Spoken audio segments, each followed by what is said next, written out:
Ndasubiye kubaramutsa mwe banywanyi mukurikira iyi mboneshakure yacu ari nayo yanyu Shiramatsiko TV. Ni imboneshakure imwe rudende idushikiriza inkuru n'ibiganiro utaronka ahandi. Uyu ni umwanya w'amakuru agezweko ari kuvugwa ngaha mu gihugu c'u Burundi, aho ino mboneshakure yacu ari nayo yanyu Shiramatsiko TV ibategurira amakuru ahambaye cane aba ari kuvugwa mu bisata bitandukanye, aho twibanda cane cane ku makuru aba ari kuvugwa ku gateka kazina muntu, aba ari kuvugwa mu butungane, aba ari kuvugwa mu cibano, aba ari kuvugwa ku mbuga ngurukana bumenyi, aba ari kuvugwa muri politike ndetse n'andi yose mutamenye mwaranyegejwe turatohoza amaze tukabashikiriza ido nido. Tubazaniye amakuru ahambaye cane ari kuvugwa ngaha mu gihugu c'u Burundi.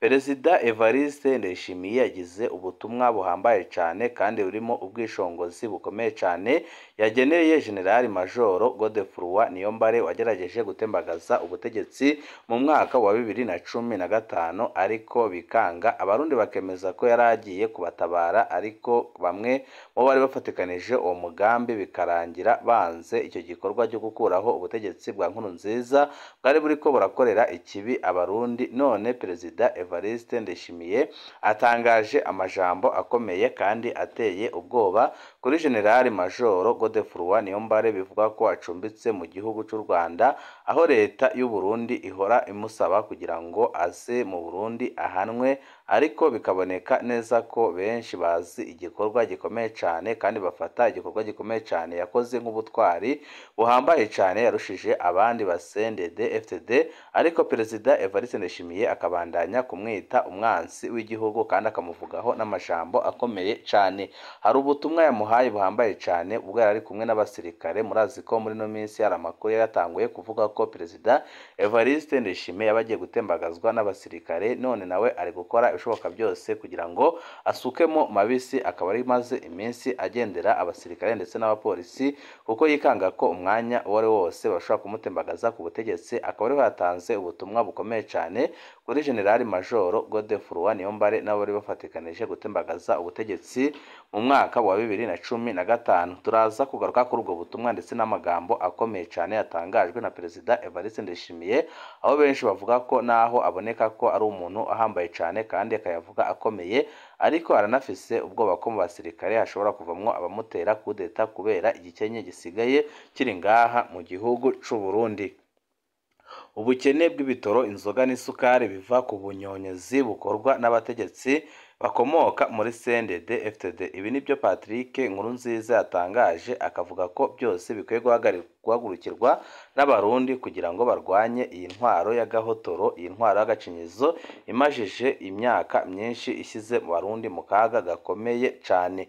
Ni byinshi twabateguriye tugira ngo tubashikirize, weco usabwa nta kindi niba ukunda amakuru n'ibiganiro tudahwema gucisha kuri no muyoboro wa YouTube Shiramatsiko TV, ukaba utarapyonda kuri sabone canke subscribe byondaho kugira ngo ko dushizeho amakuru n'ibiganiro bene nk'ibi ujye uba wa mbere mu gushikirwa nabyo.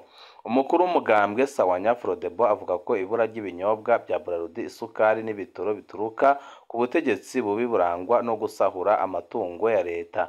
Patrick Nkurunziza ati umugambwe Frodebo watwaye mu bihe bigoye bihejeje kwica Melchior Ndadaye, nta sukari, ibitoro hamwe n'ibinyobwa bya Braludi byigeze bibura.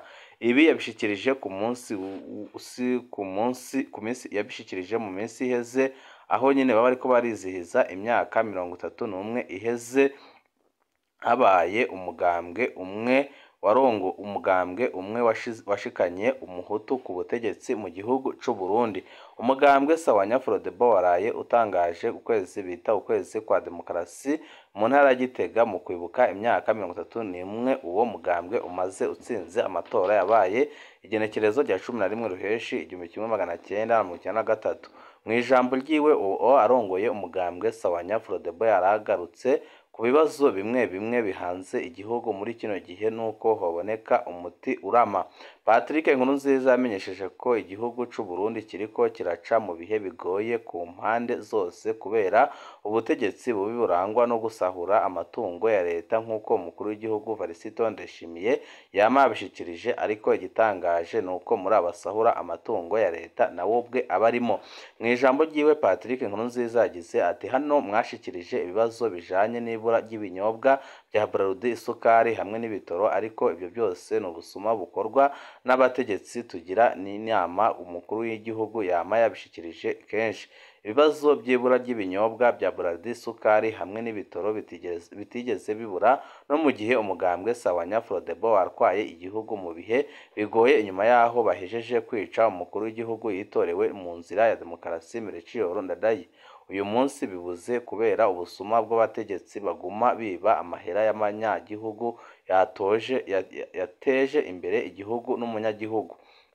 Patrick Nkurunziza yaragarutse kandi ku kibazo casubiye kwimonogoza c'inyuruzwa ry'abantu mu gihugu cose, aho yasabye inzira guhemuka mbere n'abarundi bose muri rusange gushigikirana ntibasubire kwemera ko hari umuntu asubira kunyuruzwa.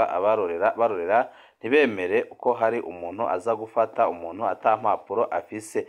Hamwe n'ibyo bibazo byose yateye akamo leta kwikebuka bagahagarika ubunyonyezi bukorwa n'abategetsi bubake igihugu c'abarundi bose kugira ngo Uburundi busubire kuba igihugu gihurumbirwa ku isi yose. We akemeza ko ibibazo biri ngaha mu gihugu c'u Burundi bikomoka ku bunyonyezi buri gukorwa n'abategetsi bakomeye cane bakomoka muri CNDD FDD.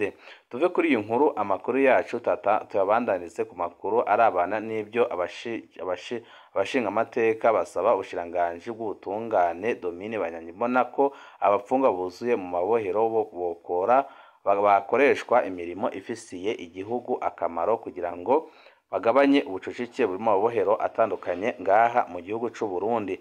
Abashinga amateka basaba umushikiranganji w'ubutungane Domine Banyankimbona ko abapfungwa buzuye mu mabohero boza barakoreshwa ibikorwa bizanira iterambere igihugu. Ibi byavugiwe mu nama nshingamateka yakoranye kuri uyu wa gatanu Ruheshi 2024. Inama nshingamateka yarakoranye kuri uyu wa gatanu Ruheshi 2024 irongowe na Daniel Geras Ndabirabe, aho bariko barabira hamwe icegeranyo cashikirijwe n'umurwi w'amahoro ujejwe ubutungane n'agateka kazina muntu bagize mu gihugu cose guhera igenekerezo ya 2022 gushika 24/0/2024 kugira basuzume ingene ibisata by'ubutungane bikora mu ntumbero kwirabira igituma abapfungwa barabaye umurengera mu mabohero atandukanye ngaha mu gihugu c'u Burundi, bongere bagire ico baterereye kugira ngo ibitigiri by'abapfungwa bagabanuke kandi vuba vuba.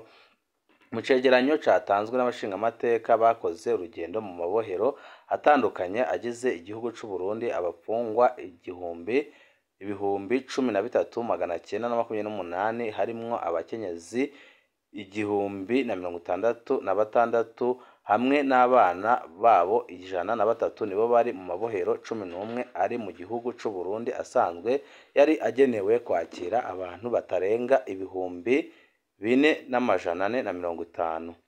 Mu gihe umutumire mu nama nshingamateka yari umushikiranganji w'ubutungane Domine Banyankimbona, abashinga amateka baragize ico bashikiriza kuri ibyo bitigiri by'umurengera byibonekeza mu mabohero. Abamenyesheje ko ibyo bitigiri by'umurengera biva ahanini ku idindizwa ry'imanza. Ibiturire byibonekeza mu bacamanza bamwe abapfungwa bacirirwa imanza ariko ntibasohorwe mu mabohero. Abashinga amateka babona ko ibyo biza guhombya igihugu mu kubagaburira, gusohora amafaranga y'umurengera hamwe no kubaronsa ibyankenerwa baba bakeneye. Abashinga amateka babona ko abo bapfungwa bohabwa ibikorwa bizanira inyungu iterambere ry'igihugu, akaba ari byo basabye umushikiranganji w'ubutungane Domine Banyankimbona. Mbere barabihuza ko bose bakavuga ko byanga byakunda bigomba gukorwa kugira ngo igihugu c'u Burundi gikire kandi kigabanye igitigiri cy'abafungwa cyamaze kuba umurengero mabohero atandukanye ngaha mu gihugu c'u Burundi.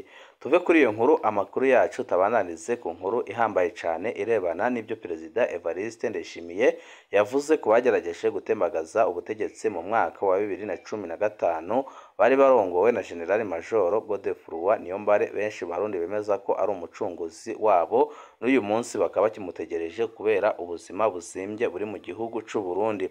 Perezida Ndayishimiye yavuze amagambo akomeye yishongora ku bagerageje guhirika ubutegetsi mu mwaka wa 2015. Perezida w'u Burundi Evariste Ndayishimiye yatangaje ko abagerageje guhirika ubutegetsi bwa Pierre Nkurunziza tariki ya 13 Gicurasi 2015 batashoboraga kugera ku ntego kuko igihugu cabo gifise igisirikare cyunze ubumwe kandi gikomeye kurusha uko babitekerezaga. Iyi kudeta yari iyobowe n'abasirikare barimo General Major Godefroid Niyombare yabaye mu gihe Nkurunziza wayoboraga u Burundi yari yagiye muri Tanzania mu nama y'abakuru b'ibihugu by'umuryango wa Afurika y'ubuseruko EAC. Tariki ya 15 Gicurasi 2015 abasirikare bari ku ruhande rwa Nkurunziza basubijeho ubutegetsi. General Niyombare, abasirikare, abapolisi ndetse n'abanyapolitike bari bafatikanije muri iki gikorwa barahunga.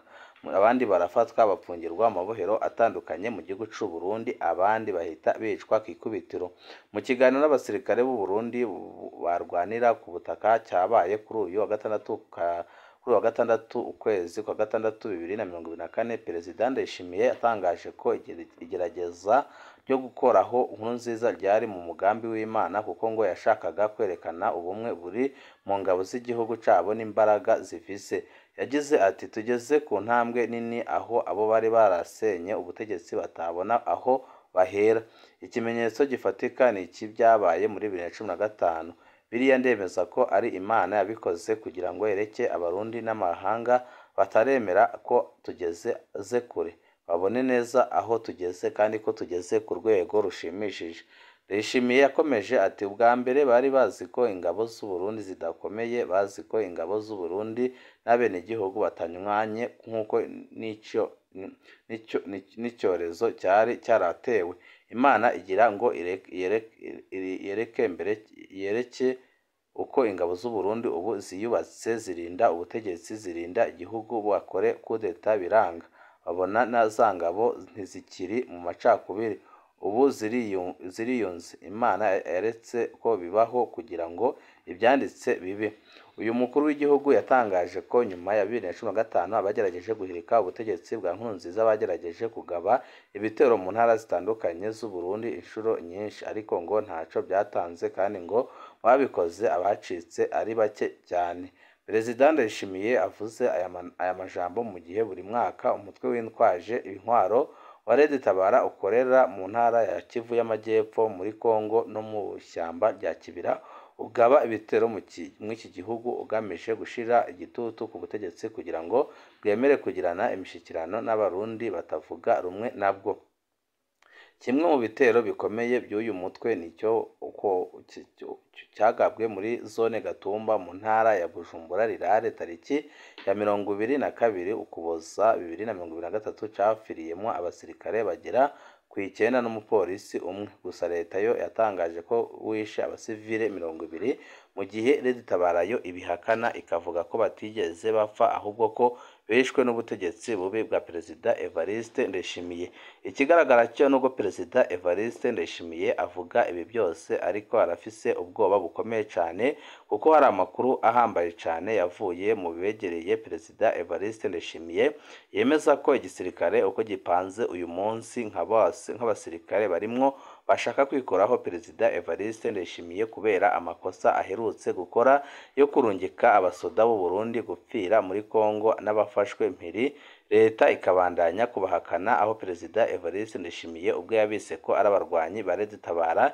Ibi bikaba byarababaje abatari bake bakabona ko byanga byakunda naho Perezida Evariste Ndayishimiye yabahenze akabongera umushahara ariko ko ataco ariko arabamarira kuko yahisemo gukora urudandazwa kandi we akaba ari kwibonera amafaranga menshi mu gihe abasoda b'u Burundi bariko barahonera muri Kongo.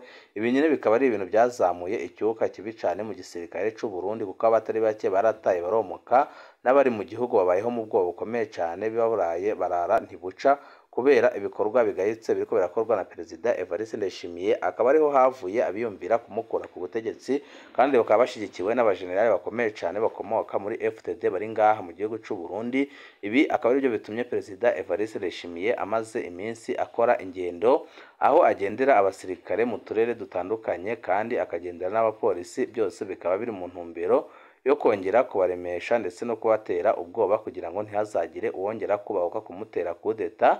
Akaba ariyo mpamvu yacishijemo na ka General Niyombare wagerageje gutera kudeta muri 2015 ariko bikanga, ariko abarundi batari bake bakemeza ko yari umucunguzi wabo, n'ubu ngubu bakavuga ko ariwe bategereje kugira ngo aze kubakuraho ingoyi ya Sekibi ya CNDD FDD. Banywanyi bacu, ibihe byiza nibyo ndabipfurije.